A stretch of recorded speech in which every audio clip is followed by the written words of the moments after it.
Namaskar, dear people. A warm greetings to each one of you. Once a king was riding on a horse.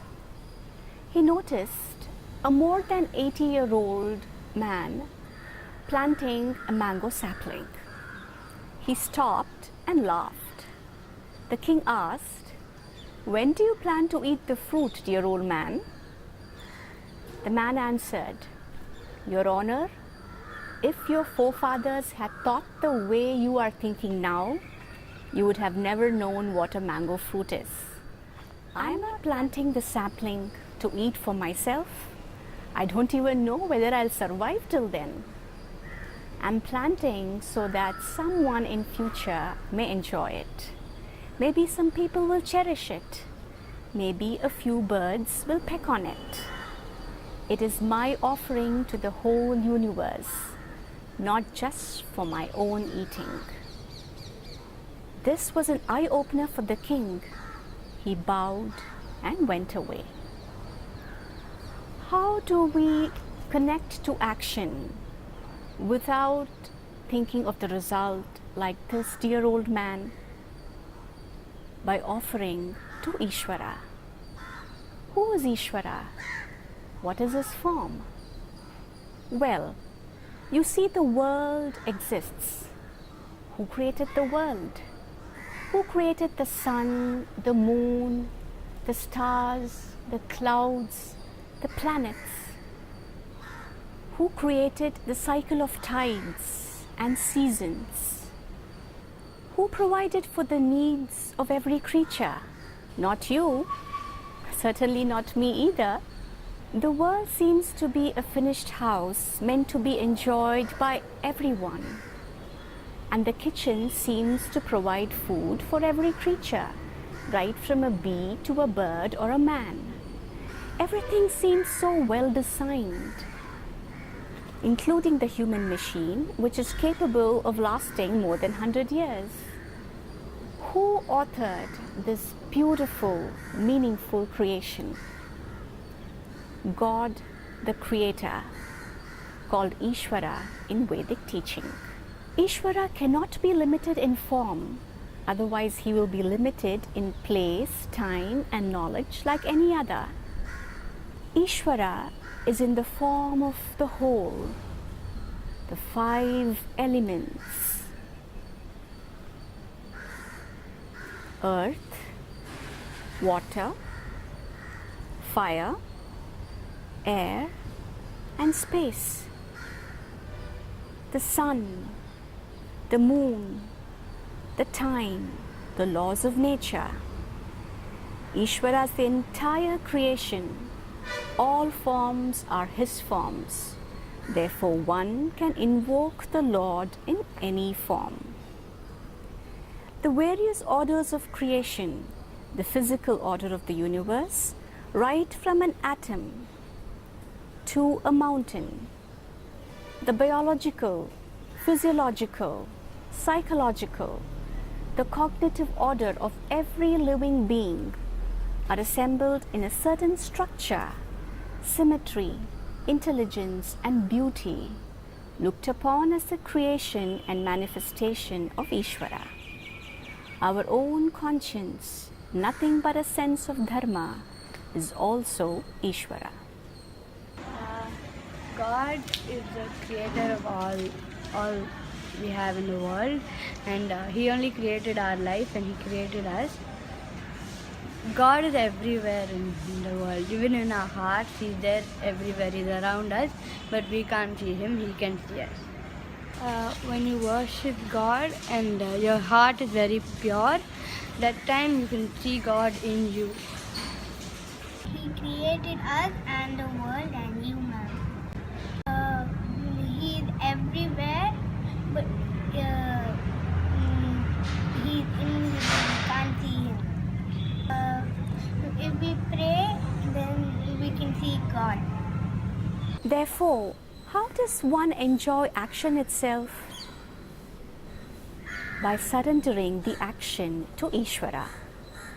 By offering every action to Isvara, the whole act becomes like thanksgiving. This is called Ishvara Arpana Buddhi. Be rest assured, the joy of offering is returned bountifully, generously, by the whole universe, which is Ishvara alone. Today, we shall examine the second sentence of the verse. Ma karma phala heturbuhu ma te sangostva karmani. Do not think you're the author of the result of action.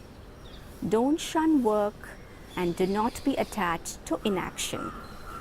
Who is the author of the results of action? Ishvara shapes, bestows, and is the author of the result of action. You do the karma, Ishvara gives the phala. You do the action, Ishvara gives the results of the action. You plant the sapling, Ishvara gives the fruit. That's why we say, you do your best, God will do the rest. Let Ishvara do his job. Let us not interfere in his job. He will take care. And remember, you and Ishvara are eternal friends. There are many causative factors, many unknown variables other than your karma that determines the result of your action. The attitude of graceful acceptance of any result of action is called prasada buddhi. Like how you would receive blessings after a worship at home or temple, or communion in church, or a prayer at mosque. There is a sense of glad acceptance of receiving. What if the result is not according to your expectation? Then you can accept it, change the course of action and act again. If the action fails, you are not the failure if you learn from it. A learning mind never regrets. A regretting mind never learns. This non-reacting mind does not get stuck. It keeps moving, it keeps progressing. There is a couple in our community who have 2 children. The first son is very talented. He wins medals after medals in every sport event. The second son is an autistic child.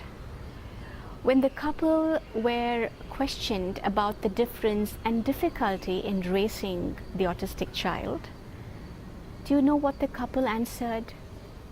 They said, "Our children are God's gift to us. God has trusted us in taking care of them. We see God in them, and by taking care of them, we feel we are taking care of God's creation." The attitude of glad acceptance gives an inner peace and a cheer to the mind that makes it easy to absorb the events of life. How does one act with enthusiasm and not get attached to inaction? Inaction is laziness. When you don't keep yourself, your home, your surroundings neat and tidy, when you don't do your school work or professional work in a systematic and organized manner, when you're not communicative, reciprocative, or caring to your people when required, especially when you can will to do it, then sorry to say, it is sheer indolence and laziness. Krishna says, put the body to work. There is life in it. For a great life, put the life to good and great work. Performing action according to one's nature is superior to sitting idle or imitating others' duty, says Krishna to Arjuna. Dear people, when we are connected only to action, when every action is an offering to Isvara, when we are not attached to the result of the action, when we are not attached to inaction, then the result is magical and marvelous.